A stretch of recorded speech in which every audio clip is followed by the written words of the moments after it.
টিকাকৰণ পৰ্ব এইমাত্ৰ সমাপ্ত কৰিলোঁ। যিহেতু টিকাকৰণ কৰিব লাগে, আমাৰ বাবা ভোলানাথৰ ত্ৰিশূল সাপ এটা মাৰিছোঁ।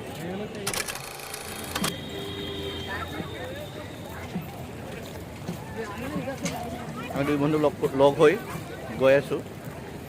প্ৰখৰ ৰ'দ, য'ত নেকি আমাৰ অসমীয়া ভাল কয় টিকা ফটা ৰ'দ, কিন্তু টিকা ফটা ৰ'দ হ'লেও ইয়াত ঘাম নোলায়। গৰম লাগে, কিন্তু নদীৰ বতাহজাকে গাটো ঠাণ্ডা কৰি দিয়ে। এতিয়া আমি খোজকাঢ়ি গৈ আছোঁ গংগা নদীৰ পাৰে পাৰে। আগলৈ বহুত ভিৰ দেখা পাইছোঁ। চাওঁগৈ তাত কি হৈ আছে, কি মহিমা। সন্ধিয়া আপোনালোকক মোৰ এই ভিডিঅ'ৰ যোগেদি গংগা আৰতি দেখুৱাম। গংগা আৰতি আপোনালোকে টিভিত বা ইউটিউব চেনেলত দেখা পাইছে।